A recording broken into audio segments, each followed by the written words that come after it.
wants to hear it, so let her tell it. People on the streets say Sabrina speaks. Tune into the show, she will let you know. Tell all your friends and family.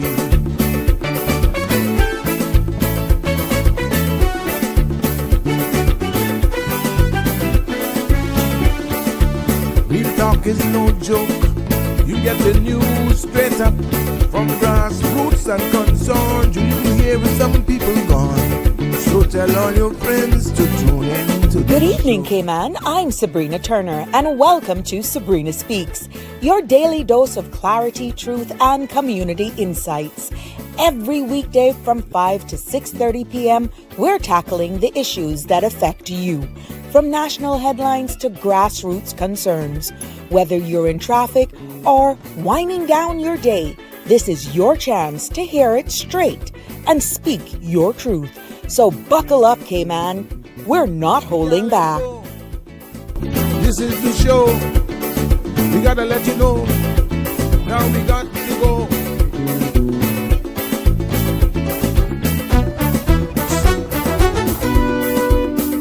And now here's Sabrina.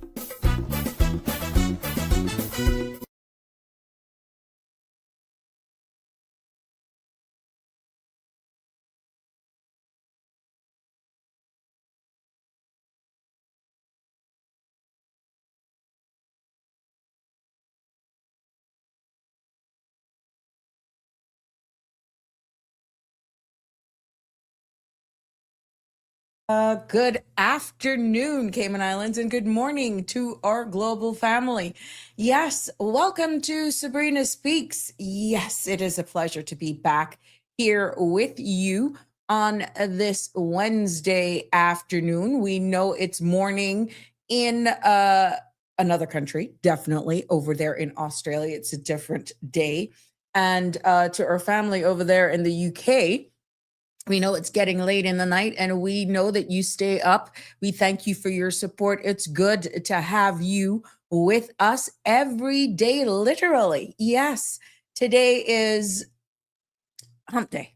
Yes, and I'm so happy it's Wednesday, but no short of information. Oh my God, we're not short of content as content creators here in this space with what's happening regionally and around the world, and even right here at home. You got to keep it real. You got to not only be conscious of what's happening regionally, internationally, but you keep your finger on the pulse with what's really right on your doorstep. But yes, it's good to be back with you here this afternoon for another thought-provoking, engaging conversation. I know yesterday got a little emotive. I saw the comments, but you know what? You're entitled to your opinions. They're welcome here. And you're all welcome here as long as it remains respectful. I will definitely not want to take anything personal in respects of your opinion.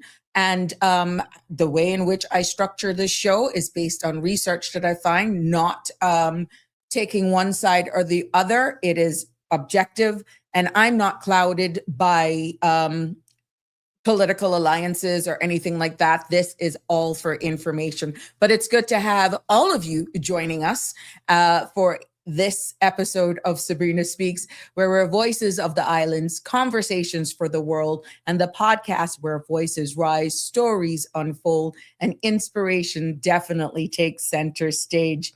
I hope that you've been having a wonderful afternoon thus far, and to all of our persons out there on the front line and our uniform service officers, thank you for your service. For all of you who are out there in the healthcare industry, again, as well, thank you for all that you do. The content you're about to hear, including any discussions or opinions from myself, guests, and or participants, is intended solely for general informational and entertainment purposes. It's not a substitute for professional legal, medical, or financial advice. I encourage you to consult with a qualified professional for your specific concerns. Bridge Media Limited and all its affiliates disclaims all liability for any decisions or actions taken in reliance on the information presented. 345-936-8255 is the number to call to be a part of the discussion if you so desire to join us here live. That number, I'm also able to accommodate and receive WhatsApp messages. And of course, I will protect you if you want to share those messages anonymously. So that's 345-936-8255. Now, we know, as I said here, just starting off, that across the world, we are, oh my gosh, we are literally by the second witnessing even not only leadership changes as we're seeing and setting into new administration, but also what appearing now, and based on the tone of conversation, threats of intervention, and definitely the rising geopolitics tensions. We've been hearing certain terms being used, and I'm hoping each episode that there has been some takeaways for each of you who are joining us here Monday through Friday from 5 p.m. local time until 7 p.m. But for small island states like ours, the Cayman Islands, you know, these events, what I'm seeing, are not distant. And what we're seeing, they ripple across even our shores, directly or indirectly. And as we are the Cayman Islands, though we are a British overseas territory, we cannot pretend to be insulated. I have said this repeatedly over and over and over again. Our very own proximity, our tourism sector, our financial industry, and even our food security are really tied directly, say what you like, the United States. It's also tied to Canada and our Caribbean neighbors. And any fallout of whatsoever with, let's say, the UK, hypothetically, does not stay in London. It lands right here in Georgetown, West Bay, and in Bodden Town. As I said, hypothetically. So I encourage you to stay tuned with me for more. And don't forget to follow Sabrina Turner, community activist, on Facebook. And also, you can find me on YouTube, The Sabrina Speaks Show, and all CMRTV.com platforms so that you never miss an episode. But it is, as I said, great to be back with you this evening for this episode of Sabrina Speaks. And oh my, I did not save this. Here we go. Did I? No, I did not. I want to make sure that I got you locked and loaded when it comes to exactly our temperatures here, because I got a message the other day. I didn't hear you with the weather. And I was like, oh, really? Oh, here we got it. I just didn't post it. But yeah, thank you. Compliments of the Cayman Islands National Weather Service. Here is the weather forecast for the Cayman Islands for this evening into tomorrow. Now, the synopsis called for moderate winds and seas are expected as a ridge of high pressure dominates the weather pattern across the northern Caribbean. And a surface trough continues to linger to the south of the islands, bringing some cloudiness over the Cayman area. Now, satellite images show scattered clouds to the south of the area. The forecast for tonight calls for partly cloudy skies with a 20% chance of showers. Temperatures will fall to the mid-70s. Winds will be east to northeast 10 to 15 knots, and seas will be moderate with wave heights of 3 to 5 feet. Now, tomorrow's forecast calls for mostly fair with a 20% chance of showers. Temperatures will rise to the mid-80s with a heat index of 90. Winds will be east to northeast 10 to 15 knots, and seas will be moderate with wave heights of 3 to 5 feet. Now, there will be a low tide this evening at 7:25, and tomorrow a high tide is at 1:24 a.m. with another low at 7:13 in the morning. The sun will set this evening at 6:01 and sunrise tomorrow at 7:02. Jimbo, yeah. Now, the outlook for the weather here in the Cayman Islands is for an increase in winds and seas expected as a secondary high pressure system builds over the Western Atlantic Ocean, bringing moderate to rough seas from Friday, and a small craft advisory will likely be issued. We want to thank the staff and all of the guys over there at the Cayman Islands National Weather Service for keeping us up to date. And I must say, their forecasting has been on the money. I've been loving it, and hence me sharing it, of course, with each and every one of you. Now it's that time. I got to say, birthday shout outs to one of my closest human beings. Yes, a very good friend, a gem. And I got to say, happy birthday. And thank you all for all of you sharing the love for our friend, my friend, Des Ebanks, who's celebrating her birthday today. There's an inside joke that she's like the other wife here in the family. And we worked closely together. She is a beast when it comes to being involved in the Red Bay Prospect community for years. She's been an advocate for traffic, and she's just a sweet soul. She's just nice. She's just one of those human beings that you just love to have around you, always positive, but do not judge her stature. She packs a heck of a punch, but she has a heart of gold. And Des, I want to wish you a very happy birthday. I hope that you had a wonderful day and that it'll continue. And I wish you all the best for this year, and wishing you many more birthdays to come. It has been a pleasure to have you in my life, to have been able to work with you on a civic level. And even to today, you are still a real big community activist and a citizen of the Cayman Islands who really loves your country, and definitely play a part in being the solution as a regular member of civil society. So God bless you, continue to bless you and keep you always. And happy birthday from all of us here on the Sabrina Speaks family for sure. Look at you, girl. You're looking fine. You're looking fine. Well, yeah. And to anybody that I may have missed, like I said, if it doesn't come up on my Facebook page or somebody doesn't send me, I am not going to automatically just do it. But that doesn't bar me wishing everyone who's celebrated a birthday today that I may not have had an image of or not even be aware of. And for those of you who are celebrating anniversaries as well, happy anniversary and happy birthday to anyone and everyone who's celebrating a birthday today. It is a pleasure to share your birthday here on this platform with all of our friends and family. Hey, Marshall, how you doing? Good evening to you. And whoever just Tulu, hi, welcome. It's good to have you here. And Rapper Staunch, what's up? Cost of living. I'm just happy to be alive. Damian Henry, how are you? Good evening. Always good to have you here and good to see the regulars. Connie Bonnie, how are you, my love? Yes, Jim and the Massive. Jimbo, you get exclusive messy. I noticed she's been adding it on, Jimbo. Oh, yeah, Jim, she's been adding your name. Make sure she's going to just sneak right back into your life after she kicked you out. But there, that's what it's all about. The love, the love, the love, the love. Hey, to you as well. It's good to have you all in the house.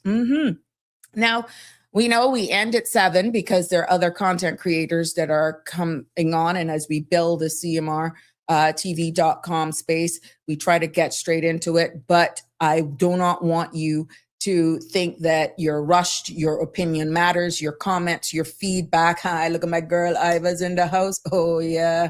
Girl, I cut with some Milo. I even had a new little Yvette. I thought this was Iva Hart. Sorry. Hi, Yvette. How are you? But Iva, I got a joke to share with you if you log on a little bit later with me and the Milo thing. Yeah. Connie, you got a right to laugh. Oh my gosh. You know what you're doing. You're just making sure you keep relevant. Jimbo knows what he got. But yeah, 936-8255 is a number to call. Your participation, your comments is vital. It's key. And your feedback definitely keeps the space going. But I have to let you know, I told you that I would be doing a Have You Heard segment, both local and international, because sometimes with everything that's going, oh my God, the news, everything that's happening, it's just so much to digest. And that's one thing with us content creators, I must say, from the year begin? Anyone who's in this, yeah, Denver. Um, Anyone who's in this content creator space, you ain't short of content. Now, how you deliver should be fair, impartial, and of course, it has been identified by you, our supporters, that we have been able to remain objective and just deliver facts, right? But we ain't short of content, and it's almost like I got almost a week of content, just pretty much between 24 to 48 hours, but it all depends on how. What you will always get from me, though, is welcoming your feedback, because even though it is the Sabrina's space, the Sabrina Turner's podcast, it's nothing without hearing from you. And this is why I encourage your participation. I encourage your feedback, because I want to hear your views. I will bring topics. I will highlight certain things, right? But I need your feedback, because it's just not only, again, what information I share. I'm very cautious with my opinions because I want to remain nonpartisan. And that helps steer the conversation. It shows respect for each and every one of you who comment. And you will never get me judging you based on how you interact and how you engage. You'll see whether you lean this way, you lean that way. But it also opens up my perspective to maybe see it from a different perspective based on what my research is. And the good thing is, research isn't left or right. It's just facts. So you bringing another perspective, I try to make it hardly in life. There's when it comes to certain topics, especially politics and religion, you can't say you have a bulletproof delivery, because you just have to respect other people's opinions, right? But I will do my best to always give you based on research. And I challenge you to go to research a lot of the stuff that I present here, and you will find that it's there. And this is why I constantly make sure on the side I see what you're saying so that I can include you, because this is our space, right? So just looking at, have you heard, because there's just so much going on, right? That today, I don't know if you've seen it, the progressives have filed a motion. This is locally. The progressives have filed a motion that could reshape how Cayman's democracy works at the district level. Okay. And what I got from that is that this motion aims to protect representation in each district. This is pretty much what I got out of it, ensuring that local voices are not diluted or even sidelined. And these are some of the safeguarding district seats, what it's going to or what it's being proposed, right?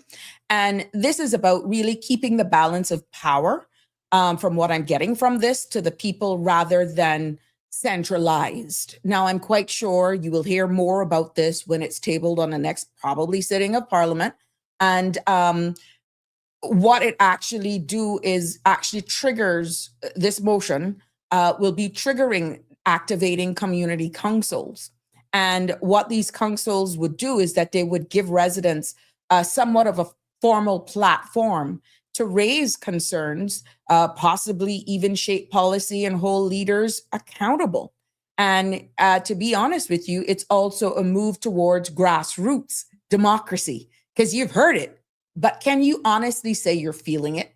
And with the grassroots democracy, it's also taking this trajectory of strengthening the links between citizens and elected representatives even more. Now, we know the dynamics of the Cayman Islands political system because of our very size, the nature, and everyone pretty much knowing everyone, that MPs are pretty much very accessible, so accessible that people from other jurisdictions shake their head because of how front-facing we are. And it's just unique for us here. And we're seeing now where that now is leading into where this motion is, that it strengthens the link even more between citizens and elected representatives. So You may say, well, who cares? Why does it matter? You have been asking for district councils, right? This motion is triggering that. And in a time of what we're seeing happening in real time of global uncertainty, and we're hearing more about accountability and local accountability, that's becoming even more important.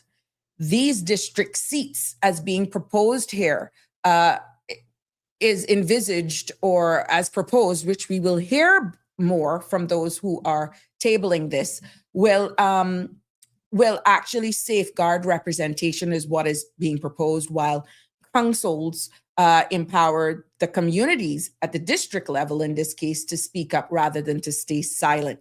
How much times have you heard me actually say that here, that the silent majority can no longer be silent? And there's a portion of today's episode that talks about the consequences of remaining quiet, because I spoke to a young adult today, a young adult, Caymanian adult, who asked a very poignant question in regards to everything that was going on. So our young people are listening and they are getting very concerned. I like the fact that they have said they've gotten information, thank God, to some of the episodes here. They're also streaming other platforms as well and hearing other shows, and they're putting it all together, and they're all doing their own research. And it's heartwarming when they actually reach out to you and engage in conversations, which I will share that with you later on. But also, have you also heard yesterday that this whole thing about riding in the back of a truck is in a truck bed now? I thought the play on words for Sandra's article was quite comical, but I'll leave that there. But bottom line is that riding in the back of a truck is against the law here in the Cayman Islands, just in case you missed it. For anyone who is a local here and knows this was a fact. It was always in the law. I grew up here all my life, and pretty much I know that riding in the back of a truck is illegal, but it was not being enforced. And this falls under the traffic laws and should be. The responsibility rests on the shoulders of the Royal Cayman Islands Police Service, whose job is to keep a road safe. And but this safety isn't just a responsibility of the police. It's everybody's business. So I guess if they see where it's not being enforced, you're constantly seeing people riding in the back of truck beds. Everybody's saying, well, okay, obviously we're not hearing anything on it, but we're hoping PRs like this, educating one another on this, that we will see it, making sure that the police knows that they are in breach of the law should people be seen riding in the back of trucks, and they're not held responsible for breaking the law. So at the end of the day, when we follow the law, we protect ourselves, our family, and definitely our community. And I will always be an advocate for obeying the rules of the road and obeying the laws, period.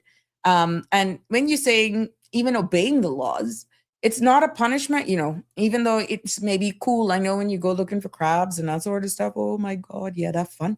It is pretty cool to ride on the back of a truck, I must say. I've done it as a child earlier, not since it's become illegal to do it. But it's all about prevention. That's the big takeaway.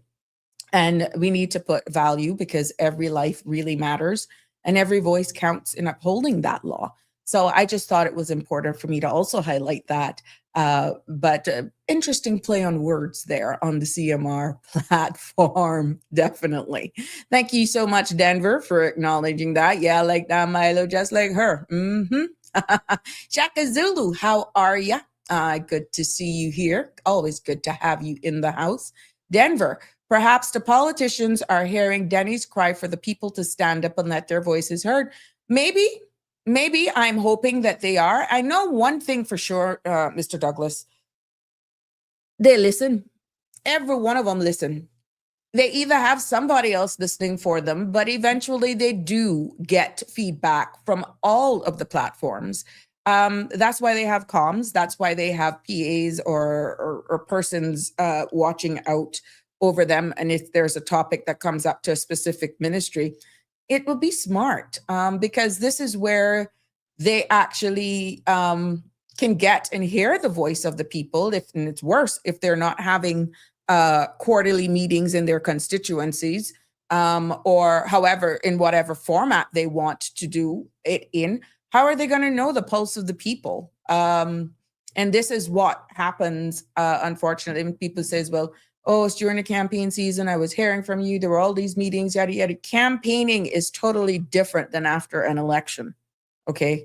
It's engaging and keeping your constituents informed of key things. And there are numerous of crafty ways you can do that by remaining connected with your constituents.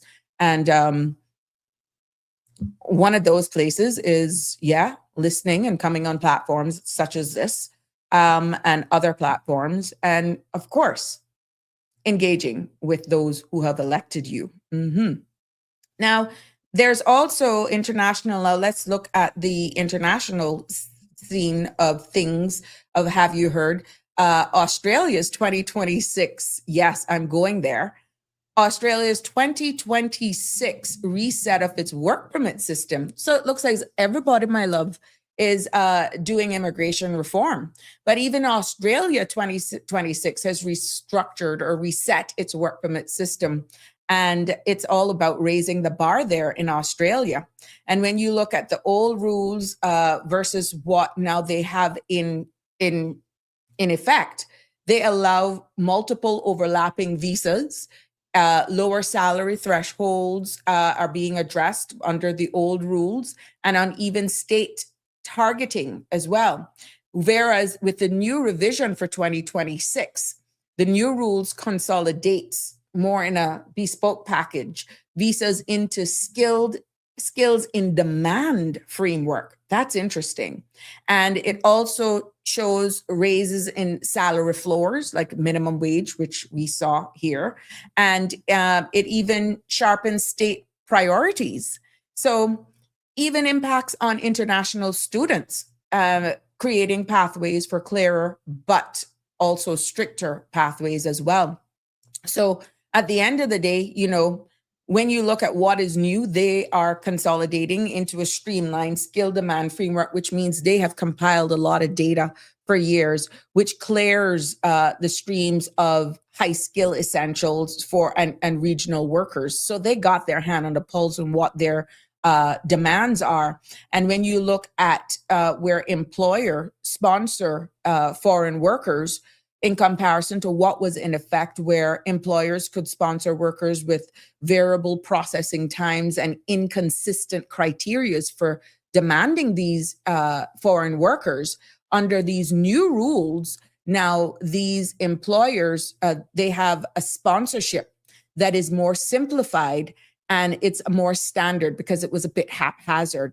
But in these new rules, it comes with stricter alignment with national skills list and salary threshold. So even them, my dear, have been having issues of course. Now, at the end of the day, a part of what they're trying to do for permanent migration cap as well is that under the old system in Australia, that was adjusted year to year, often politically influenced. So what they have done with putting this permanent migration cap on it is that the cap now will remain under the new law steady, but quality is prioritized over quantity. So who they're allowing into their country is quality and not necessarily quantity. That will lead to fewer visa issuance, or what we call over here work permits, but definitely higher standards in who they allow to work in their jurisdiction. So at the end of the day, when you look at Australia's 2026 shift, it is structured as quality reset and not any and everyone. Higher salary thresholds that, of course, you will attract that higher quality. They got to be paid. And then what is being proposed in this new thing is streamlined skill sets and sharper state targeting. Now, when you compare that to us here in our Cayman reform, is when you compare the two, it may sound similar, but guess what? Ours is governance and protection reset. The Cayman Islands reform of what is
Okay. Oh my gosh. All right, no worries. I'll hold it down so you can get back in. All right, cool. Hello, good folks. It's me. Hi. I'm so sorry. Sabrina got kicked out somehow and she's working on it. Little technical issue here. You get double dose of Sandy. Oh my goodness. Hold on 1 second. I'm going to while I'm doing that, I'm actually going to just quickly. I am going to quickly play something so I can close my door because my door is open. Of course, Zeus is in the studio, so it probably hardly matters. But give me 1 second here. All right, honey chow.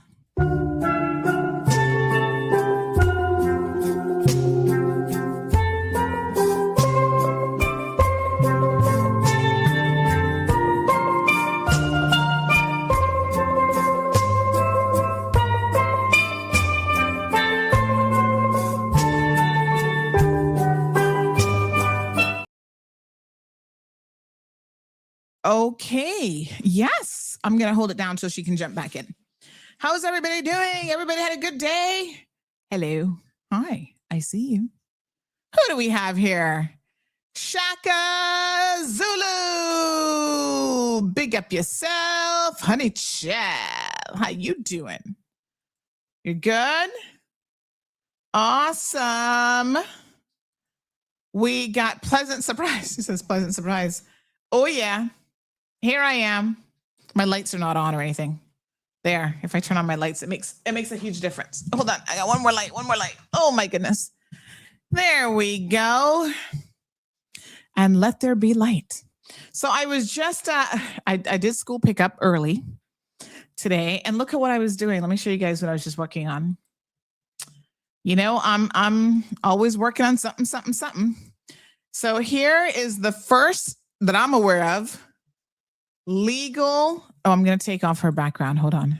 Oh, she got all fancy. Sunrise palms. I see you, girl. Look at this. The first legal bike that I'm aware of in the Cayman Islands. The little e-bike. This is the first one, I think. So I was sitting here putting it up a little bit to place it on social media and have a look with what I came up with. Let me show you. Honey chill. So this is my rendition of it. Isn't that cute?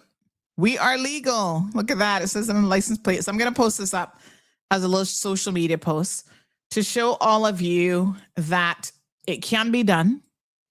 You can do it. And so I'm just going to hold down the fort for Sabrina. But yeah, it's not awesome. Okay. I suspect maybe it's her internet. Something funny probably going on with the internet. I'm not sure. But anywho, yeah, I'm so excited. So I was just here looking at this and going, okay, that looks pretty good. I think I'm going to post that up on social. I'm not sure what happened. She said she got kicked out, so we'll hold it. What was she talking about? I'll hold it down for now. Marshall is here.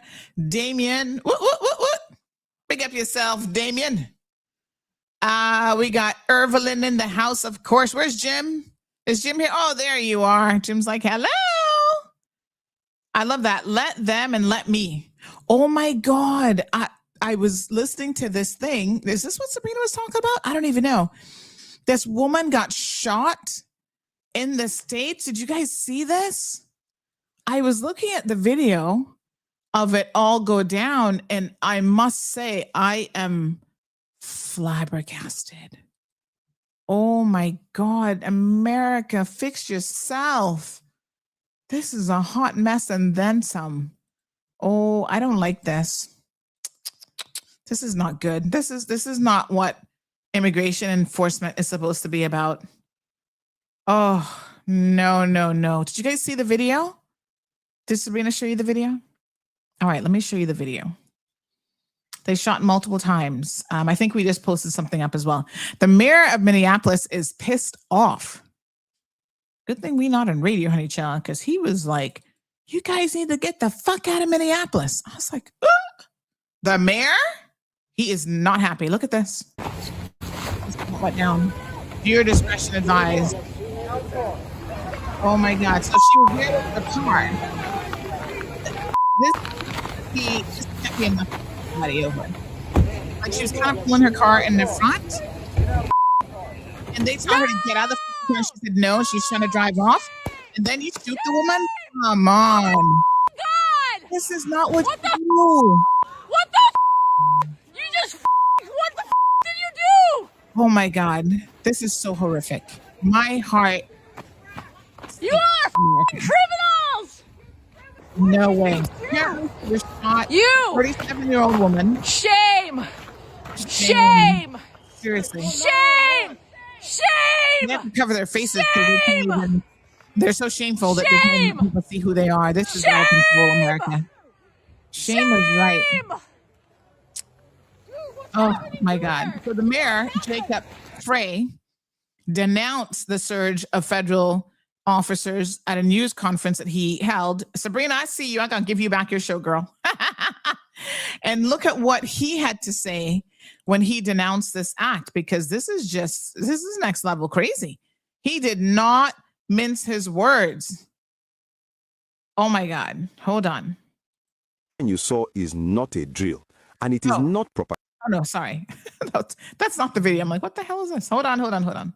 That is not the video I was looking for, honey. Chill. Give me 1 second. So yeah, he is not happy. He is like, oh, here we go. This is it. This is a piece of the press conference. Little I can say, again, that'll make this situation better, but I do have a message for our community, for our city, and I have a message for ICE.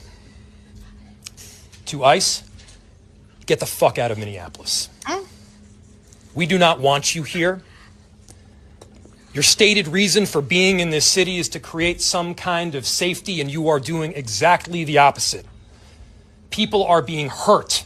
Families are being ripped apart. Long-term Minneapolis residents that have contributed so greatly to our city, to our culture, to our economy are being terrorized, and now somebody is dead. That's on you. And it's also on you to leave. Well, honey child. Hello. That's what you call not mincing your words, girl. I know, I saw that and I couldn't. That mayor is not happy. I had to, when you're doing stuff around the house, because I'm listening all day and I'm preparing content, right? And I'm like, no, I didn't hear that. And then I went back and I listened to it and I was like, oh my God, he did use the F-bomb. But the comments under that though is, wow, they're not looking at what he has said and based on the act. It is, they now have come after him and his state. Really? No way. Yeah, you got to go to the comments. Like, oh my God. Yeah. And I saw where on the news it popped up that the president is now saying that she ran over an ICE agent, which the video says otherwise. So, absolutely not. Yeah, and again, the narrative so much now, it's getting ridiculous. Correct. But I don't know what happened there, Sandra. Thank you for filling in. That's the power of this platform. Everything just went blank. Like, that's what I get for talking about Australia. I was wondering if your internet had tripped out or something. So the world has gone crazy. Yes. From an EU official where he warned the US that if they try to take Greenland, we will take all US bases in Europe. So this was from Austria's NATO partners. And he basically said if the U.S. annexes Greenland, which, I mean, I guess they would try. I don't think it's going to be that easy. That they would actually retaliate by taking all of the U.S. bases in Europe. Now, I don't know how many U.S. bases there are in Europe, but this is, what's his name? Austria's NATO Enlargement Committee Chairman, Fellinger. So he had some choice words for the Americans. There's a picture of him pointing. You do it, we're going to steal your bases. Does the world sound like it's gone crazy?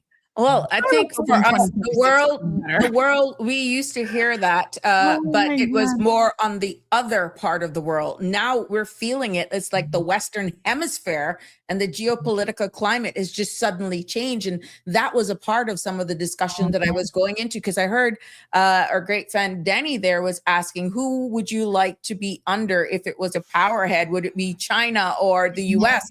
And I actually have the difference. I did some research on that. What if, but, and then it went on to a lot of my research as well, that the Monroe, where that was derived, the Monroe ruling, and going back into time with all of that, and how you compare it with today and really what's happening. So you may say, well, is the United States being posturing themselves as saying, look, I'm the sheriff in this town, and going back in history from the 1800s, you're not going to step in my neck of the woods.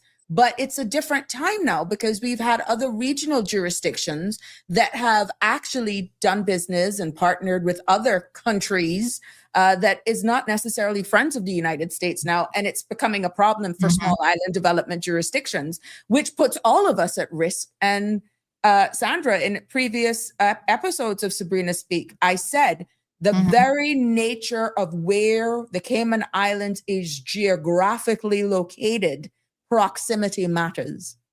And even though we're a British overseas jurisdiction, what is happening in the Americas as the Cayman Islands is under that catchment phrase, we could be impacted. Tourism, financial industry, shipping lanes, and all this sort of stuff. So yeah, we're protected by the UK. We're friends of the US, yada, yada, yada. But what, hypothetically, if he turns against the UK? Proximity matters. This was a thing that I was saying this morning, right? Even about Greenland, the guest I had on this morning said, well, he's not going to do that. And I said, how do you know that? Exactly. I mean, if the man says something, you guys are telling us, you can't say, well, when it comes to Venezuela, he said it and he meant it. But then when it comes to Greenland, he's saying it, but he doesn't mean it. That's not logical. Yeah. But so what I I do understand that. The Monroe Doctrine was what I was referring to. But what I don't understand, right, is that we are having these emotive responses instead of just being able to ventilate, to have open conversation without people thinking you're pro this one or anti that one. Let's just have the conversations. And that is what I feel is fueling the anger, the rage, because everything has to be linked politically and not, objectively. First, calling something out that's wrong if it's wrong. And I feel that's where we're losing hold on in even holding our political leaders accountable, because it ain't far if you see certain things sweeping in when with the behaviors of our elected officials. And this is not just locally, but if it's becoming a norm, Sandra, then what is democracy? It's just a word. Yeah. So I see Denver here says that our government should be having talks with the US. Why? Our government has no power when it comes to international affairs. So why would we be talking to the US, Denver? Talking to them to do what exactly? And our position is what the UK says their position is. Exactly. We're not a sovereign nation. Yeah. And even if we were a sovereign nation, what would we be talking to them about? Do we have a peace prize we're going to share with them? We have a cookie, a piece of patty that we can cut our patty in half and give them half, and we'll take the other half. I don't know. Oh my God. Oh no, honey. But this is what I don't want, to be honest, Sandra, with you, is for us to continue to live as our culture has actually highlighted, where we have capitulated, we have become so insular, we have refused to speak, even if there's concerns. And then really, I feel what our friends and colleagues, former colleagues, should be doing right now is updating and brushing up themselves on human rights legislation. Because even though we are a British overseas territorial jurisdiction and where national security is concerned, you are the defenders of the people. You are the voice of the people. And it's in your best interest to have your hand on the pulse with what's happening, so that when discussions and presentations are being made, that you can ask the poignant questions that is of substance because you have informed yourself not only historically, but how it plays into the what ifs understanding. The pillars that we rest on for our income is tourism, financial industry, Sandra. And again, it goes back to proximity. Yeah, it's crazy. Ay. It is So- just the wild, wild west out there right now. It is. And it's there. We are seeing, say what you want, an erosion of rights. We're seeing culture fear. We're also seeing, in many cases, call it what you want, the possibility of unstable leadership, or even leadership that just sways with the wind because we just want to behave ourselves. We don't want to get on the wrong side. But is that really what we should be doing at this time, or we stand for something? Really? We are in a critical time right now. We're at the crossroads. And I feel that we can no longer, as citizens, even though you say, well, what's the sense of speaking? We're only going to be blackballed. The UK, whatever they say we're going to have to do, but not based on the level of dialogue and conversations that have been exchanged on your platform, on this platform, and in the wider Cayman Islands. We are waking up, but I still feel and sense that there's leave it to the government. Leave it to the elected arm. They got me covered. They will make the right choice. But how are they going to be doing that if they don't hear from the people? We're not dumb. Yeah, no, the people always have to stay informed, stay vigilant, and make sure that you know what's coming down the pipeline, or your government at least knows that you're keeping an eye on them. Because I kind of feel like this is an example of how anyone in the right set of circumstances can go rogue. Yes. And this is why there are checks and balances that supersede any one individual. So you know how people are oftentimes like, oh, I trust, just take the current premier, for example. I trust Premier Ebanks to do the right thing. He's a good guy. He's a good, upstanding guy. That's not what the system is about. The system is about, what if it wasn't him? Exactly. It was somebody else who's not a good, upstanding guy. And so the system has to be able to account for any of those scenarios and still work effectively. You know what I mean? Hello, ma'am. Correct. And it ties into, in all honesty, is just remaining engaged, being inclusive. And this is why, at the end of the day, with the motion that the progressives just filed today in bringing back that district level representation, it's really positioning this country in modernizing how we actually interact with officials from a district level. Now, it'll be good to see the other side of that. What are the risks in that? And how that could play out again, like what you rightfully say, what if it's somebody else? Yep. So absolutely. there are pros and cons That's into right. everything. Yeah. And that's why you've got to have those checks and balances in place. And the system has to be tightly, constitutional rights have to be tightly entrenched in a so-called democracy. Correct. And, governments have to be held accountable. They have to be checked. All of these things matter. All of these things are important, so that regardless of who is in power, it doesn't really matter, because you're not reliant on the person in power doing the right thing. The system will check them if they don't. But do you think getting your emotions in check, even as common members of society, and this goes to even the elected arm, and just looking at it for what it is and what's happening around the world with the political and geopolitical climate right now that we're in, there's no time for emotions. You need cool heads at the table. You need people who are not insular, but also be frank and look at the risks before they even present themselves, understanding our delicacy here, how volatile we are. Should there be a shift in, let's say, currency, let's say tourism, let's say even access to shipping lanes so that we can get our food. These are real life scenarios that it doesn't matter what flag we're flying, could impact the well-being and safety of this jurisdiction. And I feel that this emotion of labeling it, oh, I prefer Andre, I prefer this group, I prefer that group. No, The campaign season is over. Let's look at what is before us right now, because it's going to impact everyone, good, bad, ugly. And we need to really be honest. How much power or how much say do we really have as a British overseas territory jurisdiction? Well, I think in situations like this, we have to admit that we don't have very much at all. And I know that, the governor issued a statement over the weekend. Yeah. But even prior to that, we had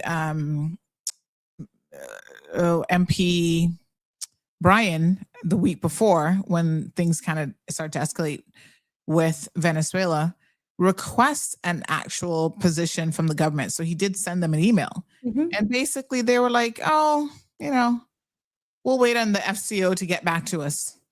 So it's not like the governor is in a position to do much. She's just relaying whatever message the FCO has.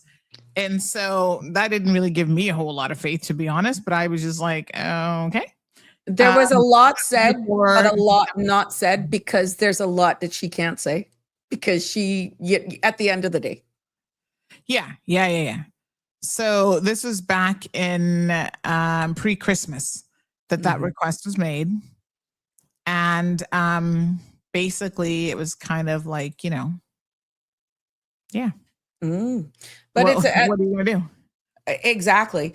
And I see where Damien Charles has said, don't be scared of fear mongering or gaslighting. No, we're not. We're just wanting people to speak up, Damien Charles. And to be honest with you, I think the more we educate on ourselves as a British overseas territory, that we understand, stay in your lane. This is where we can go. This is how high the ceiling is outside of being speaking like we're independent. We need to just come with the realities of that. And don't talk about the word independence, because are we prepared for that? That'll be another very interesting discussion with what's happening geopolitically right now. Nobody's suggesting that at all, because you see what I'm saying? So if we had to get our own military, Lord help us. I mean, I'm not quite sure how that would work for us. I mean, not for nothing, but those coconuts can't be used in I understood you, Damien Charles. I understood you. I was just highlighting what you were saying. Yeah. So it's very interesting. It's very interesting, the turn of events that is happening. We are sensing fear. The video that you shared there is just heart-wrenching. If that is what it is on immigration reform, and you're seeing the stance, there's something about dignity. There's something about just dealing with. You can enforce. This even comes back to what we do here with immigration enforcement and stuff, right? You can enforce your immigration laws and policies without doing so in an inhumane manner. Correct. And I think what we see going on with ICE, we have several people now die in ICE detention centers who, like one guy, he was a business owner and he'd been in the US for 30 something years, contributing to the economy and everything like that. I think to myself, there's a better way to do this. The way in which it's being carried out is really problematic. And I think that they feel, I guess, like they have the permission of this administration to do it any way that they want. Like they go to people's, homes. They go to people's homes. They're going into private businesses with, mask on and all sorts of stuff. And they have no right to be in a private business without a search warrant. So some of those businesses have actually turned them down and said, get out of here. You're not welcome here. And there's nothing you can do about it. Schools and churches? At one point, were they going into churches and schools? That's supposed to be a safe place? When people have a court hearing, most people believe that the justice system works and you can go to court and you can appeal these things and whatever. And even if they have a favorable appeal, they are being grabbed as they're walking out of court. They're being chased in the bathrooms at the courthouse. I mean, it's just too much. Like it just cannot be sensible. It's just, oh my God. But when you do the separation of the political arm and the operational arm, somebody must have given an order for that to be done. Well, clearly they feel like they have the protection from the administration whose position is just like, do what you got to do. We don't care. We don't care if you follow any laws or anything. Just round people up. And so I guess when you feel like you have that type of protection, you know, What can you say otherwise based on the tone that's coming and you're seeing? Yeah, and when you're seeing. nobody is above the law. Nobody is above the law. That is so incredibly sad that anybody would think above the law. Jimbo is saying here, may I respectfully comment, until the full story of this incident comes out on the 37-year-old lady being shot by ICE, we should not be making assumptions and or pointing fingers. Well, I think the video is pretty clear in what transpired, Jim. I mean, they're saying that she tried to run over an officer, and you can see it for yourself. I mean, there are protesters there. It was caught on video. You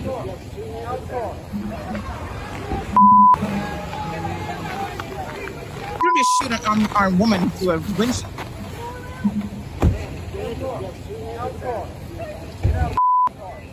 No! See? He takes out his gun. Bam, bam, bam. Shot her in the head. God! Come again. What the He literally shot her multiple times, straight through her head. Well, what fuller story do you need when you have this kind of video evidence? Of exactly You are criminal! Let's back it up. They were telling her to get out of the car. She pulled out in front of them, trying to do a partial block, and they were telling her to get out of the car, and she wouldn't get out of her car. So somebody's blocking a road, and that's okay to shoot him in the head? Come on. They could have done so many other things, like they're shot at a tire. They aimed straight for this woman. And as you can see, they're fully blocking the road because one car just went by her, one SUV just passed her. And she didn't move, and anything that happened. No! No! Shame! Shame! Oh my God! What the What the You just what the did you do? I don't know what more of the story you need, Jim, but I guess we'll wait. You are criminals! You know, they're already making it up. They're saying that she was trying to You! run over, or she brought down Shame! an officer over. Shame! Where do you see that she was running an officer over? At this point in time, she wasn't even moving. She stopped. Another car went by. Obviously, I'm going to hit that car. This car could have passed by. She wasn't going to hit anybody. As you can see, she let the car in front of her go. Now they're trying to extract her from the car, and that's when she's backing up and trying to drive off. She was trying to drive off and leave them when they shot her. God! What the What the And then, of course, she You ran just into the cars What because the at that did point, you do? she'd been shot in the head. It's hard to watch. You are criminals! You know, it's really hard. They ran into the, Shame! and they don't even look like they're offering her any assistance. They're just walking away. Shame!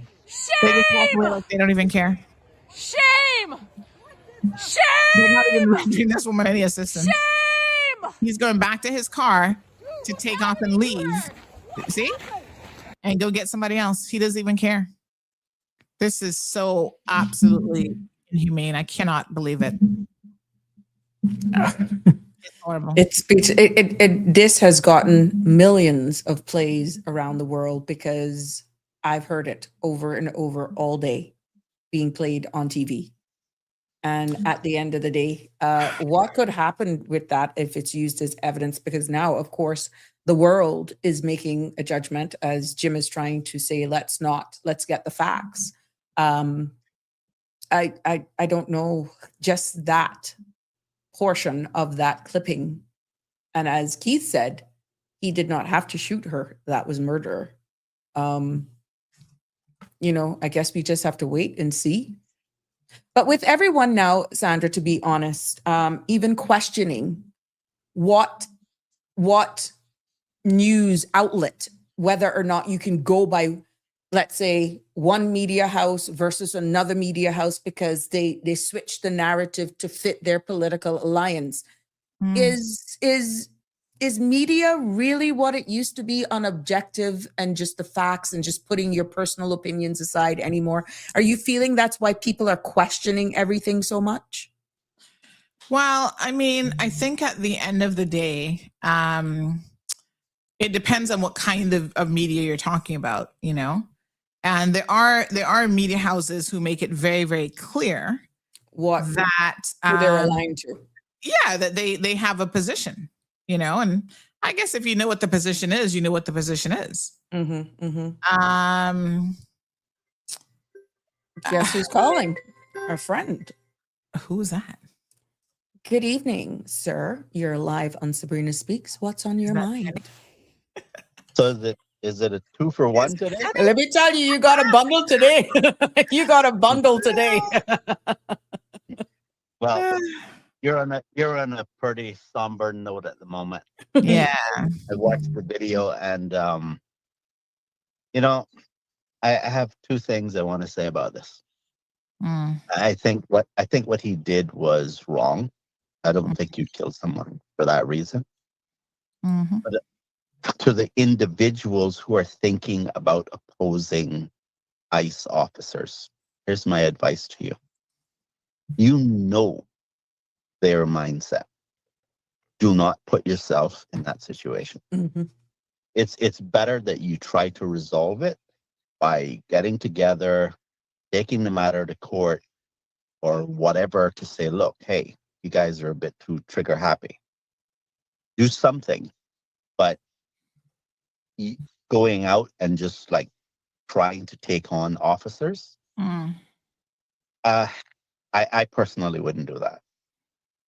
Not at all. Well, let me ask you a question then, Benny, right? But I think what they've done is wrong.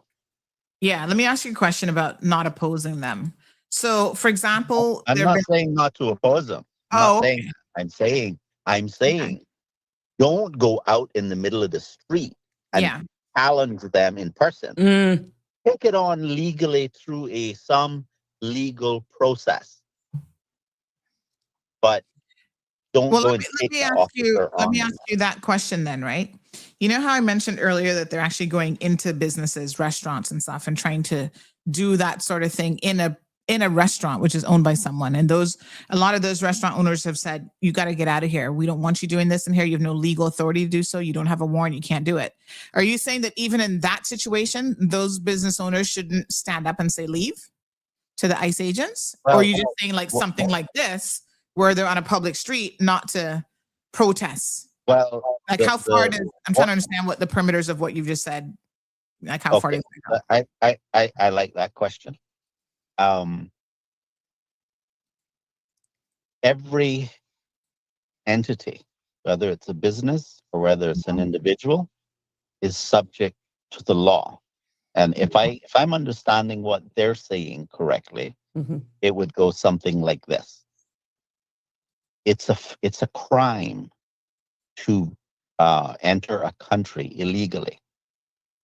And so it's not a matter of whether they have a right to arrest someone, take them into custody, process them, and ship them out of the country. There's no question that the person broke a law.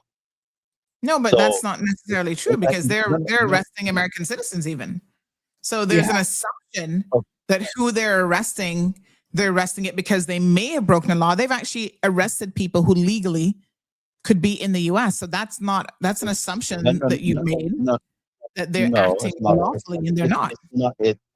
I'm not making an assumption. The only thing that I'm assuming is that, yes, the person that they're pursuing, they believe that that person is there illegally. Now, I'm not trying to say that they didn't make mistakes. That's not what I'm trying to say. What I'm trying to say is that the purpose that they're pursuing is to obtain persons who are in the country illegally. But there are legal perimeters to them even being able to do that. I am not saying no. Okay. I'm saying to you that if you say to an ICE officer, you can't come into this store. I'm not saying this is what I'm not saying to you that this is what they're going to do and this is how they're going to respond. I'm just giving an example. What if the ICE officer responds by stepping outside the door and saying, we have reason to believe that that person that we see inside your building is in the country illegally. Okay. Well, Well, if they you do it might say outside, that. then I guess that's on them, but they're not allowing them to come in their business and do it. No, I understand, but the question is if the ICE officer believes that the person they see inside there matches the identity of someone they believe is in the country illegally, can the shop owner hide that person from a federal agent? Well, they're not I don't hiding them think from a federal agent, but as long as that person is in their property inside, ICE agents are not permitted. They're not supposed to be going into private property without a warrant, and they're doing that. So they've been Okay, going into restaurants and stuff, and they don't have the legal authority to do that. And so business owners have been enforcing their legal authority and saying, no, you cannot come in here. You have to leave. Okay, and what I'm saying to you is, what if the ICE agent steps outside of the place? Well, and they they're can step outside and wait in for them as long as they want, I guess. Right, that's not the only question. The other question is, if the ICE agent is saying to them that they believe that that person is in the country illegally, are you saying that the shop owner can legally say, I'm going to help that person evade? But that's not what these people are saying. law? They're just saying you are not coming No, in no. inside of her business to do this. They Andrew, don't care what's going on Andrew, I outside their hear business. you. I hear So then that's not what they're doing. you're not listening to what I'm asking you. I agree with you, which is why That's not if the the person has a example- lawful if the so-called illegal immigrant has lawful business inside the restaurant. They're sitting there eating, even if they're working there. That is not evading or helping that person to evade ICE custody. ICE has no legal remit on the interior. The reason why I said in the example that the officer steps outside of the property, he's outside. I'm acknowledging that he can't go in without a warrant. Okay. But I'm saying, I'm asking you, okay, now this person is aware that law enforcement is saying that they believe the person they see inside the store is a person who's in the country illegally. And they're saying, I need to speak to that person. Are you saying Well, when that, they come inside, they can speak to them. I mean, I'm not understanding but, the point. but until then, Yes. what you're saying is that they can know that the person that's inside their business, and they have no obligation to the country, to keep them the out? state. Well, I mean, eventually they're going to leave, right? I mean, presumably, no one's going to stay I there. understand that. I want you to tell me that they have no obligation to assist the law in obtaining that person. Mm-hmm. That's what you're saying to me. They have no obligation to do so. No obligation to help ICE? Yes. No, they don't. Okay. Do they work for ICE? No. No. I don't know what all of the laws are and the way in which they're worded. I don't know. Well, I'm asking you. yeah. And so, but I don't agree with that use of force that took place there in the video out in the streets. Well, it doesn't matter if it's in the streets. If somebody isn't posing a threat to a law enforcement officer, in other words, they're not trying to injure them, they're just trying to get away. Well, right. The question here is how you could think of it in the Cayman context. If the person, I don't know whether that's the case with this woman that was shot, but in the way the right to life is worded in Cayman, and the derogation to the right to life is that if the Cayman Islands Police Service believes that the person who is trying to avoid being arrested is a danger to society. The Cayman Islands Constitution order allows for the RCIPS to use all the way up to deadly force to prevent that person from escaping. That's in the Cayman Islands Constitution order. Now, I don't know all of the laws in the U.S. about this, but I'm just saying that I think that was grossly excessive force. Yep. Well, her family will have a good lawsuit now, but unfortunately, she's not coming back. Ms. Dorothy says, somebody please correct me if I'm wrong, and I've never heard the police shooting anyone in the Cayman Islands. That's actually not correct. We had a police commissioner. Was it that he shot him, Denny, or he ran him over with his car?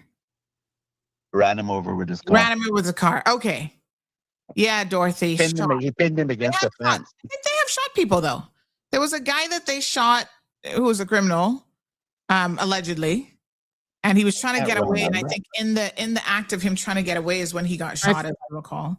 I think that was an incident in Windsor Park area a years ago. I think I don't remember that one or two, Dorothy.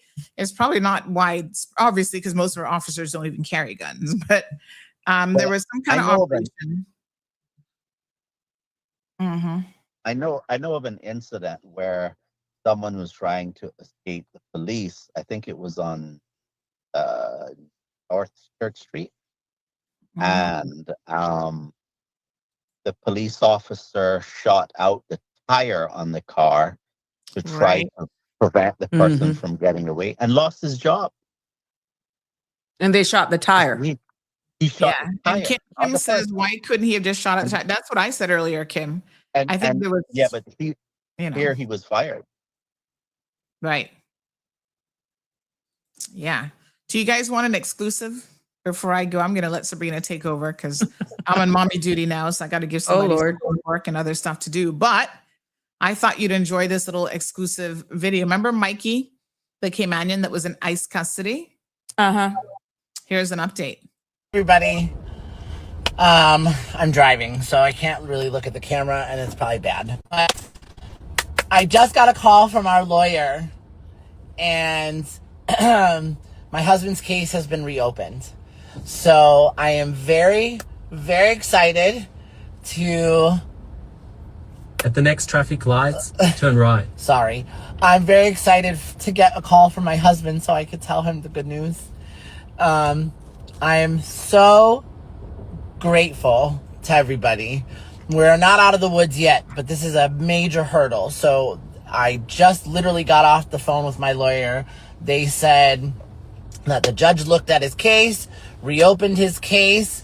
They removed the removal order, and that he's back to where he was the whole time he's been here, which was which is a legal status that now he can officially change with me as his husband. He's totally eligible for his green card. Now we're back to doing the process and all the right things that we've been doing all this time. Now, there's still going to be maybe 2 weeks, maybe 3, where we still have a hearing with a judge to explain everything, and hopefully that judge will grant us the green card. And also, we need to bond him out. So that GoFundMe money is going to come in real handy, because we're going to bond his ass right out of there and right back into my arms. So I couldn't wait to make a formal video. I'm going to get my damn haircut. And I'm just, I'm so happy. I'm so relieved that at least we are headed in the right direction. We are not out of the woods yet. We still have a bunch of more hoops to jump through. But overall, this is all very favorable. This is all very good. So I can't wait for my husband to call me so I can tell him. It sucks that I can't call into him. I know the lawyer's going to try to call into the facility too. But, you know, it being ICE facility, we don't know how they handle that kind of stuff. So I can't thank everybody enough for rooting for us, for praying for us, for signing the petition, for donating money, for sharing our story, for everything. And I'm so, oh God. Oh God, I'm so grateful. I'm so happy. I'm so relieved. I can't tell you guys how much it really means. Like, there have been so many of you that have sent me personal messages, that have reached out, that have given so much to me when I had no more to give.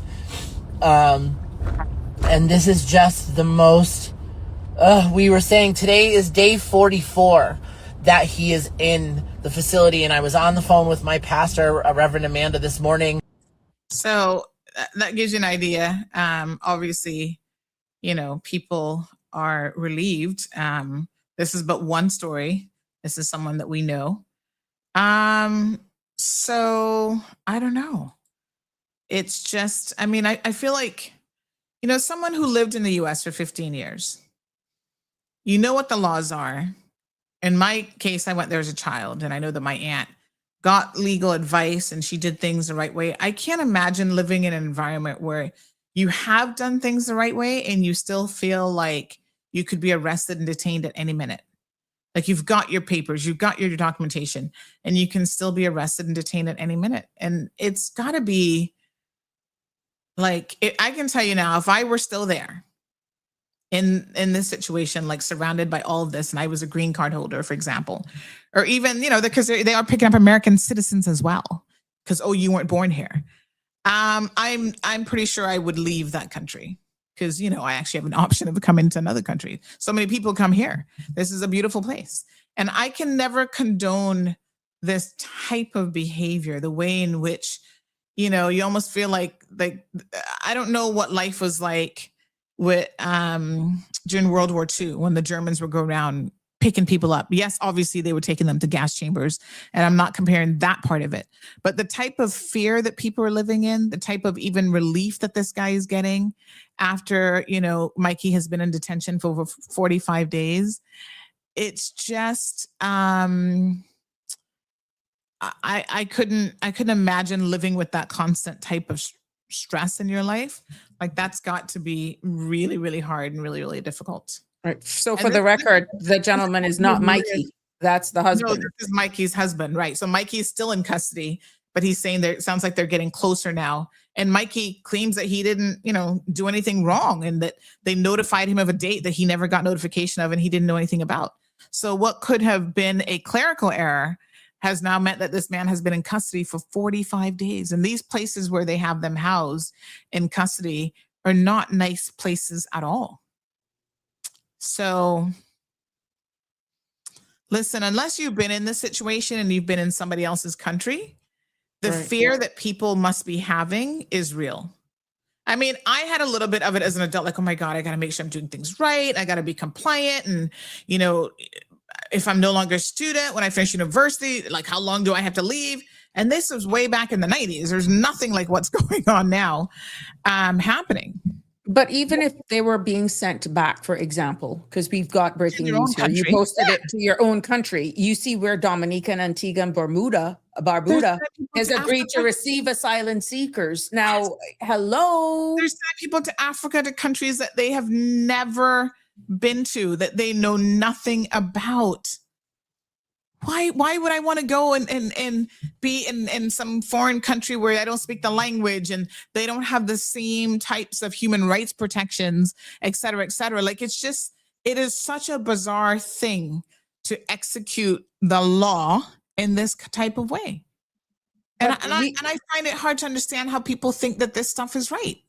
But like, we hear, enforce the law. I'm all for enforcement. But small island development states, and just for the record, Dominica and Antigua and Barbuda is actually where do part they of have their CARICOM, but they already have their own issues as a small island development state. And I mean, when you look at it, maybe it's one of the 38 countries that they're trying to get off of that high visa list where they're banned, maybe in trade off for being removed from that not allowed in my country. I stand to be corrected. I think they were on a list, Dominica. They were on a list as one of 38 countries. It is crazy that a lot of people, in order to get that U.S. visa for their citizens, are willing to compromise their own positions. I mean, Correct. someone said the following in terms of what this might be compared to, and they said that the Americans rounded up the Japanese and put them in concentration camps right there in America during World War II. Japanese Americans lost their homes, jobs, businesses, etc. And that is true. I mean, listen, I feel torn because I did live in the US, and part of my heart loves America, but my brain that is logical and sensible, right, tells me to put those feelings aside, because the history of what Americans, the government, has done to people has been horrific. Killing people. Sandra. What they did to the Japanese Americans is one example. The Tuskegee, what was it called again? The Tuskegee Research Project or whatever, right? Injecting people with diseases, African Americans, to see, oh, is syphilis gonna kill them? Like, let's just give them something and see what, you know. There's something to be said for people who don't trust the government and who question every single thing the government does. You can't just blindly follow any government because, oh, it's a democracy and they're going to do right by the people. They have proven time and time again in very, very atrocious ways that they will violate the human rights of people, of individuals, and then they sit in judgment of other people. Now, I'm not comparing them to Venezuela. They're not on that level, but there are times when in history they have done stuff that is just as bad. Danny was weighing in on something. Oh, Danny? I'm sorry. Danny's still there? Yeah, he is. Yeah. You see, Sandra, how the government is dealing with you. Unfortunately, there are people who think that you will be able to defend them and their rights so they can just remain silent.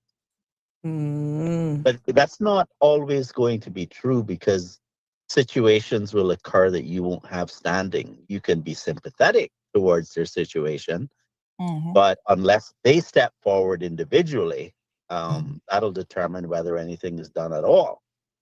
But what you're talking about is about the unfortunateness of governments abusing people's rights. Think about this for a second, is that the fact that you have a Bill of Rights in a country is like a receipt that is evidence that governments abuse rights. So it became necessary to restrain the government. Now, the problem is that the average person doesn't appreciate that that the entire concept of a society is that we help each other in these common efforts, like defending rights as an example, not just because it isn't affecting you directly at this moment, doesn't mean that that same government won't come for you later. And if you have to stand against the government by yourself, it's at that moment in time that you're going to understand why it's important to be sympathetic to people who are defending, asserting and defending their rights, even if you disagree with the right that they're asserting. Because of what pressures are put against you individually. Yeah. Right. Because it's a collective effort. Yeah. Because we're dealing with the government, which has endless resources, right? And it's not until you're walking in those shoes that you realize how powerful the government is. And I just want to encourage people not to continue being silent, but for us to all help each other to assert those rights, because you never know whether it's you, your child, your extended family, who is to be next. Please, in 2020, tactics. Do not just sit down and because the situation that the government is putting you in right now, Sandra, I worry about that. That's a very dangerous road the government is traveling on. And in the Cayman Islands, there's too much silence. Please, please, please, please, let's change that. That goes back into an earlier conversation that Sandra and I were having before you joined us about the silent majority can no longer be silent, but then they're fearful of a retaliation, retribution, and then they leave only certain people out front to actually fight the fight. But then look at what's happening, as you've alluded to. Yeah, but okay. See, this is where this conversation about the type of society that type of governance model that we have is important. The more freedom you have, the more risk you're taking. So what happens is politicians promise you protection and safety if only you would give up X, Y, and Z.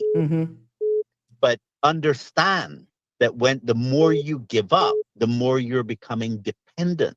Right. Right. And so you're then become at the mercy of the state because they have more power over you. And the question is, the promise of safety isn't really going to be delivered because at the end of the day, the government is going to act.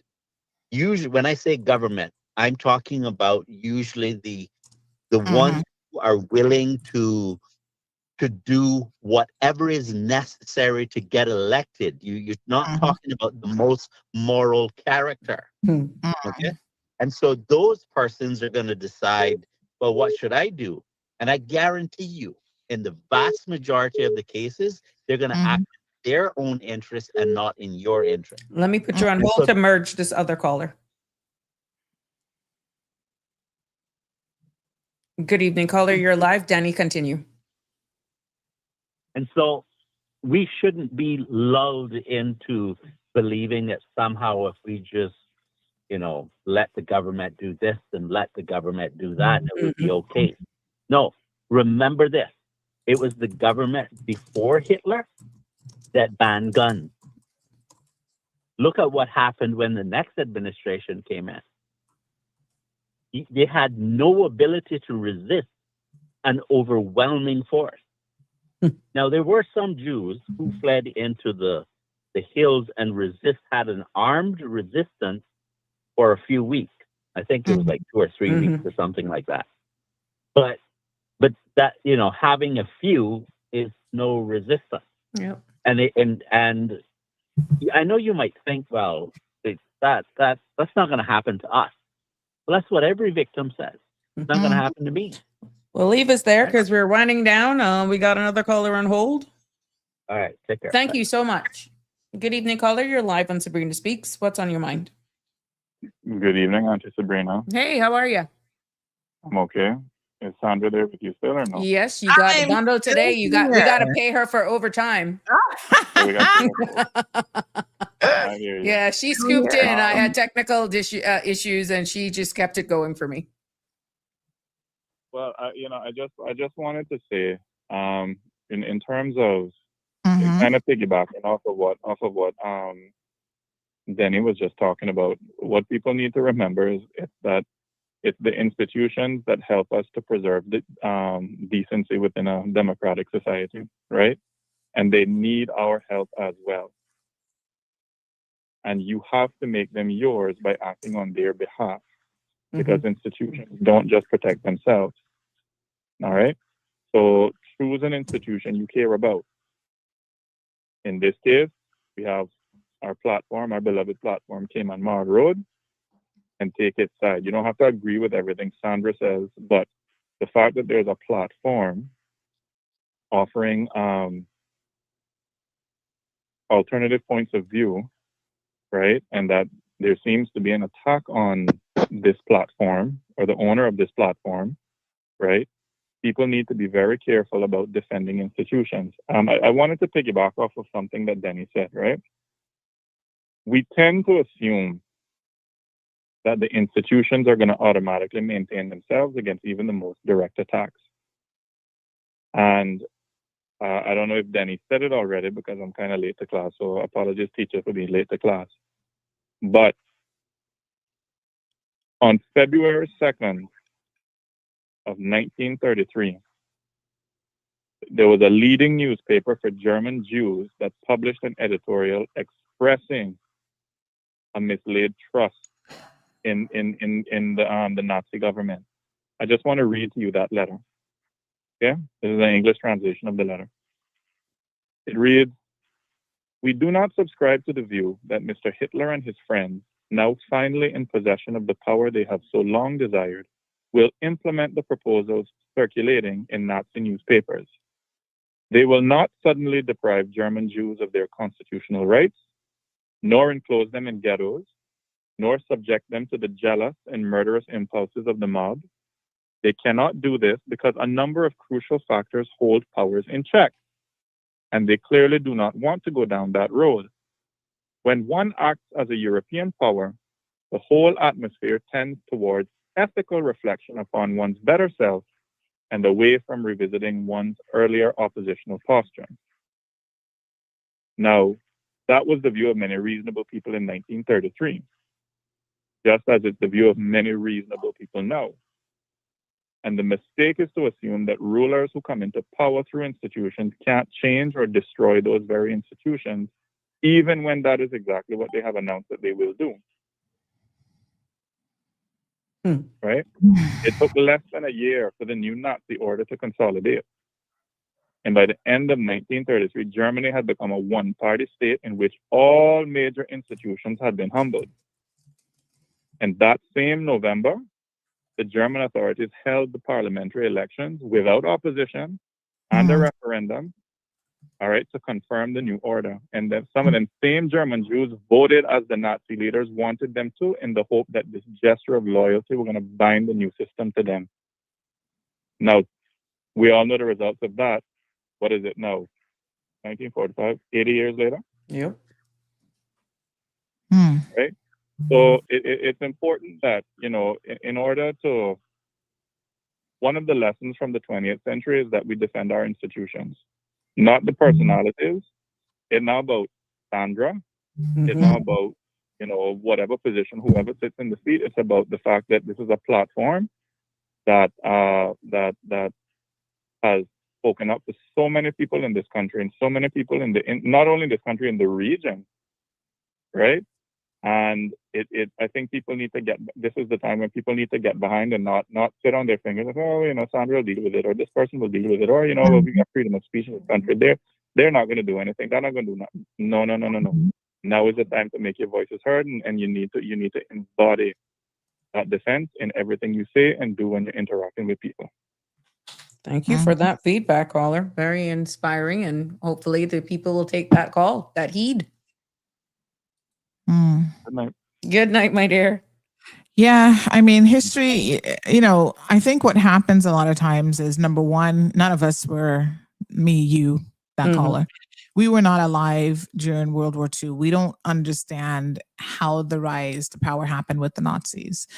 And so we have to educate ourselves. We have to be students of history in order to never forget these lessons. And that's one of the interesting things about the Trump administration that a lot of people have really refused to admit, is that he has gone about trying to rewrite history, tear down everything from statues to stuff at the Smithsonian Institute and so on, to reconfigure the narrative. Like, oh, there wasn't really any slavery. Oh, you know, the Nazis were not that bad, or that didn't really happen. And so even with the rewriting of history, that alone is done strategically, because then it's easier to fool people. People, at least you forget. We just had Remembrance Day not that long ago. If people forget why millions of people have fought wars, civil wars, you know, World War I, World War II, if they forget what America at one time stood for in terms of the principles, where will we be left? You know, the saying that if you don't know where you've come from, how do you know where you're going? Correct. Someone shared in relation to the police commissioner running over that guy, they said he ran him over. I was there personally. It was on New Year's Day. It was Diamonds International armed robbery, and it was 5 ships in town. The commissioner was picking up a friend from one of the ships and was driving by when he saw the activity. He circled back around from Mary Street side, and the robbers were trying to escape in their vehicles. He rammed and broke the wheel off the vehicle. Then one of the robbers was trying to escape at the back, entering the Parliament property, but the commissioner ran him over. They had to jack up the commissioner's car to remove the vehicle from on top of him. So that was that situation there. Wow. That is something. Why would I see your comment here, and I don't know if you're seeing it. Stop fairmongering, for Christ's sake. Why would people think what we're sharing here is fairmongering? Because that's the best they got. They don't have any facts to come at. No, I would like to find out from what element would they say, based on the level of discussion, the quality of information we're sharing it, we're showing it full circle. You can't speak facts because, you know, see when what they I'm don't saying? happen, they go for the motive angle, and the best they can do is, oh, this is fear mongering. This will never happen. I'm sure people pre-World War II said that would never happen too. Yeah. Yeah, I don't get where it's fair mongering. We're sharing it. We're trying to be as balanced as we can, and that's what it's all about. But it's not fair mongering. If you're nervous, maybe they're scared, Sandra. Maybe they're scared. Why it's coming across that way?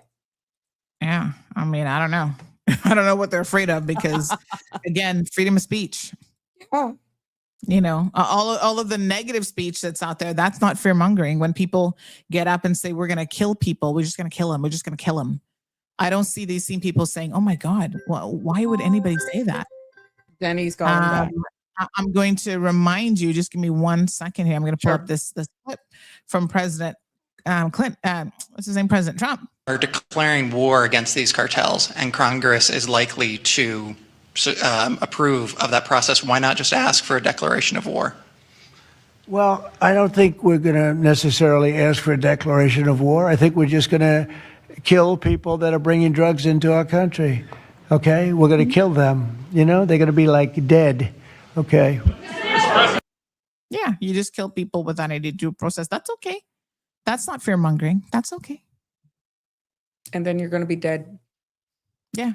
They're just going to be dead. I mean, the question is, why not ask for declaration of war? He never answered the question. He didn't say why. He just said, we're not going to do it. We'll just kill him. Well, and he answered it in his way. I mean, you know, like we say, let them. When they tell you something, let them believe them, what they're saying. Mm-hmm. Denny called back. Hey, Denny. Hey.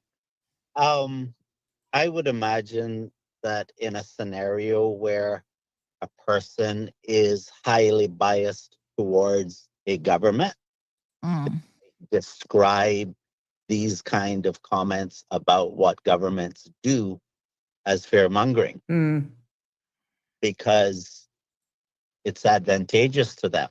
Mm-hmm. But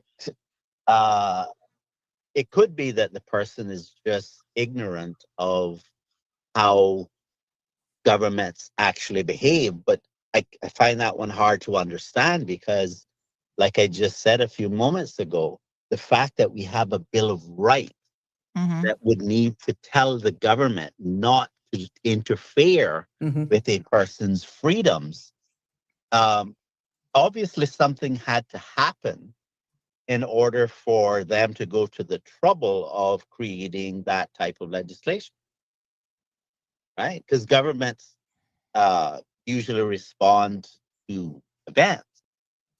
And I would imagine that that if, you know, nothing had happened, they could say, well, you know, you don't think that's a stretch that we need to do that in light of the fact that nothing like that has ever happened before? That person really, I would suggest that they take the time to look at human rights and why they exist, and stop with that kind of response. Because, you know, just saying this, you see, Sandra, you said it good. You said that's all they have, right? When someone cannot respond to the issue that's being discussed, they usually resort to a personal attack. Yes.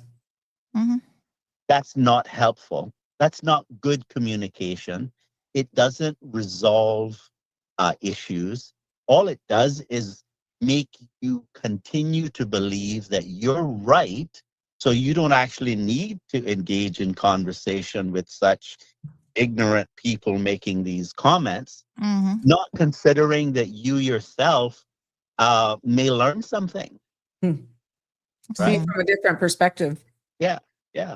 I'll leave it there. Thank you. All right. Well, I'm going to run. I'm going to leave the rest of 15 minutes to go. You're holding on. Yeah. I'm going to let you go. I did put this up here, just a reminder about First They Came. This is always a good reminder of what happens when you sit back and you say nothing. First, they came for the socialists, and I did not speak out because I was not a socialist. Then they came for the trade unionists, and I did not speak out because I was not a trade unionist. Then they came for the Jews, and I did not speak out because I was not a Jew.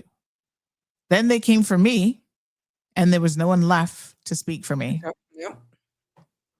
Wow. I'm gonna end on that note. I'm gonna turn it back over to the proper host tonight. And by the way, I made note of how fancy you have gotten with all of your backdrops and stuff. I took it off because I was showing a picture, but look at you. Oh yeah, I'm just doing the AI generation on the StreamYard platform. Gosh. It allows you to put in what you want, and you can do it. It's an AI. It's a tab there. You can create that yourself. Oh yeah, I've never used that creation option. Yeah, I have a thing with water, so of course it's calming for me. Island girl. So I did it, and I kept saying redo, and this is what I want, and this is the feeling that I want, and bang, I felt it. Nice, girl. You've come a long way, baby. Yeah. I'm still growing. Right? Yes. Well done. Thank you. All right, I'm gonna get back on duty.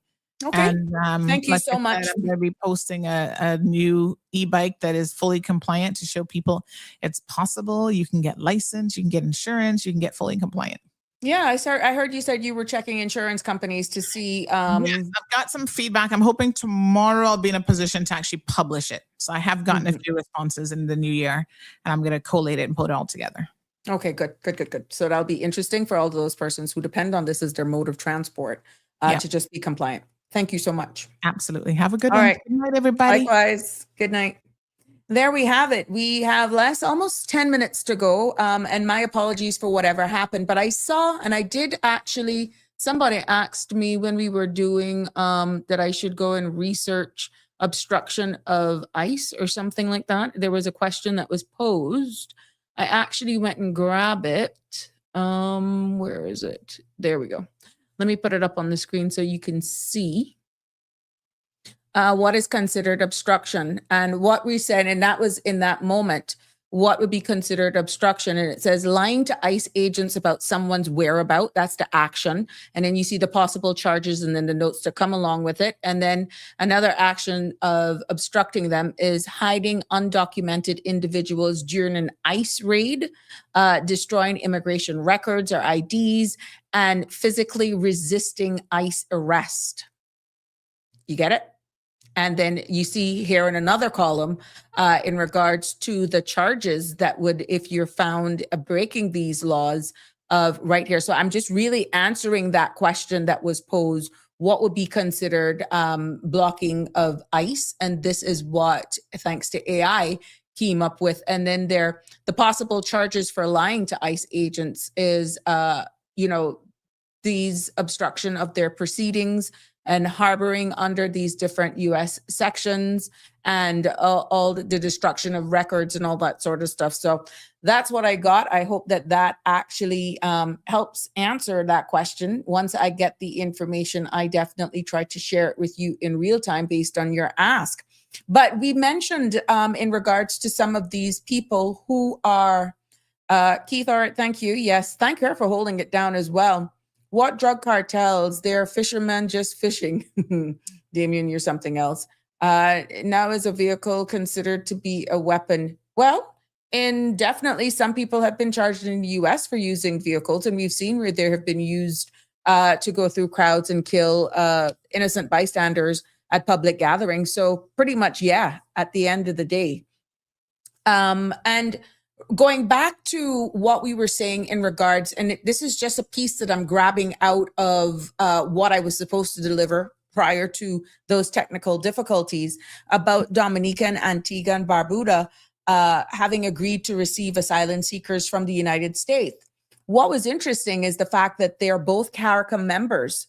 And, as a small island developing jurisdiction, we already have our sort of challenges. We already have with limited resources, some more than others. And then the question would rise as to why even accept it.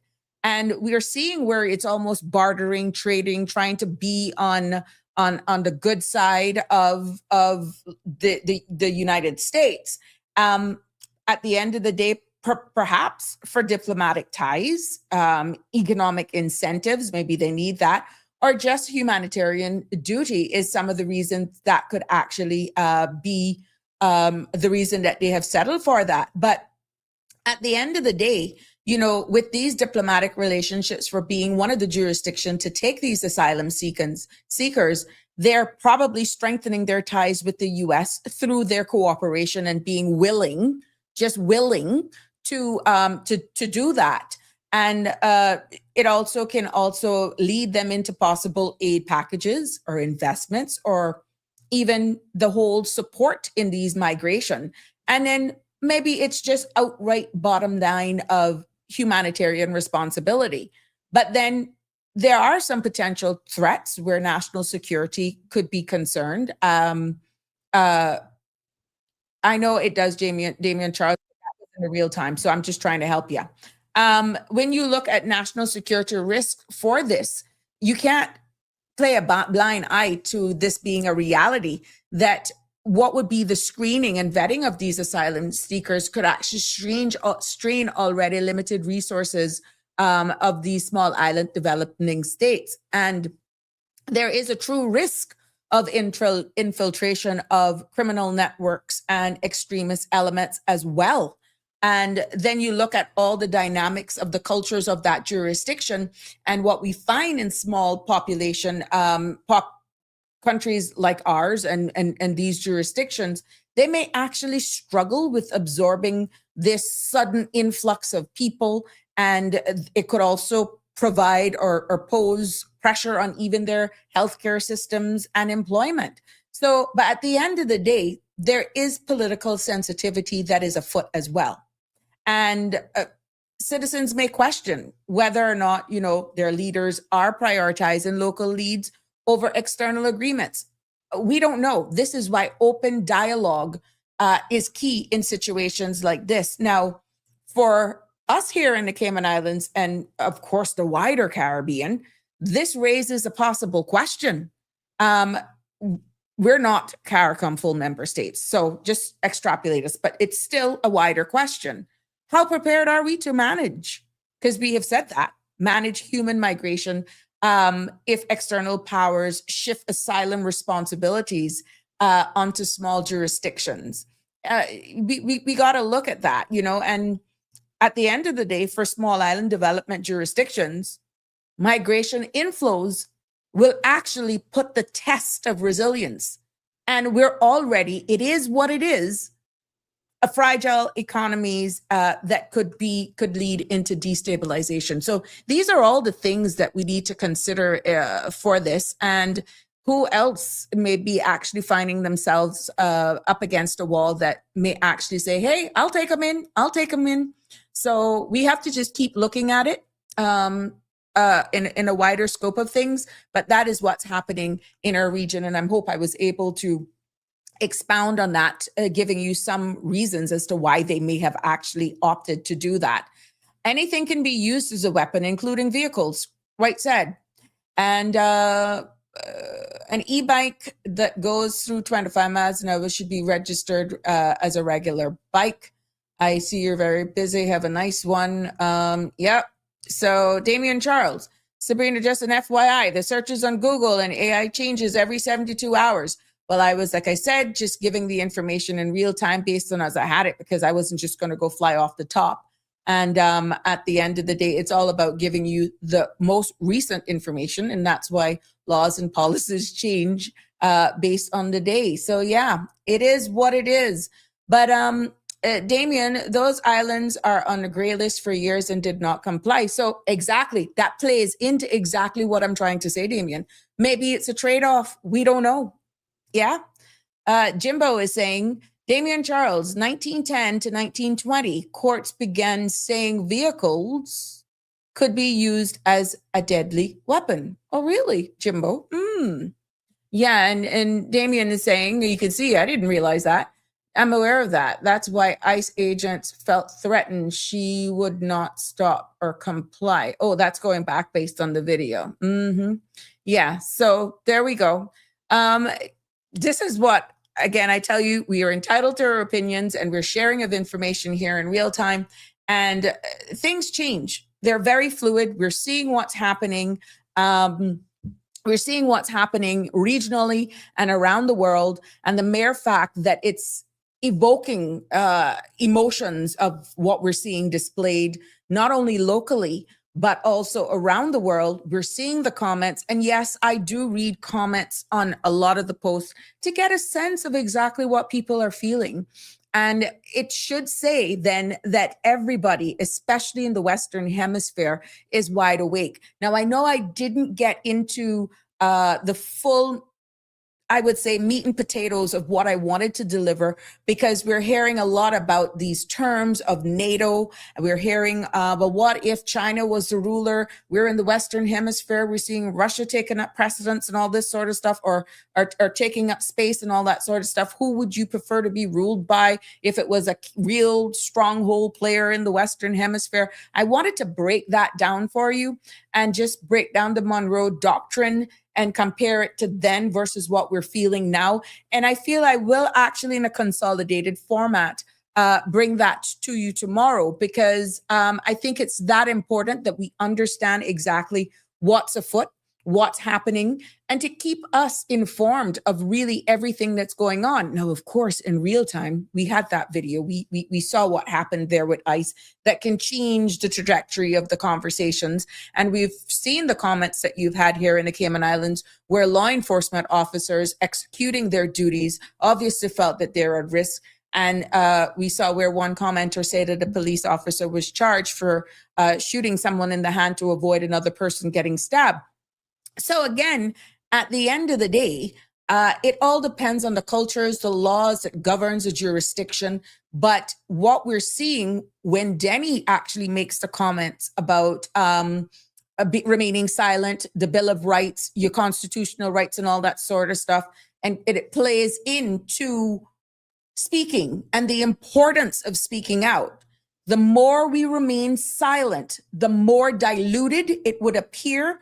And you're pretty much opening up the door for your rights to be infringed on. Because if you remain silent, knowing exactly what's happening, that the rug is being pulled from under you, your rights are actually being extorted. They're just removed from you, but you remain silent. What's the sense? The Bill of Rights. What does it mean then when that happens, if you take the road then to remain silent? So I want to thank each and every one of you for staying with me today. I really, really am grateful for it. I want to thank Sandra again for stepping in. I don't know what the heck happened, but the entire board went black. I just lost everything, and she stepped in for me. So yeah, Jimbo is saying Denny is packed full of knowledge. Yes, he is. And I already said it, and I'll say it again. One of these days, they're going to thank Denny. They're going to thank this country. It's him and so much more that has contributed to this space and have been speaking out loudly about some of the things that I feel, just like Bojangles failed, just like Taco Bell failed. It's like he's ahead of their time. And now for him, it's repetition. It's coming back. But I said this already. Remember when I said that? Trust me, he's ahead of his time.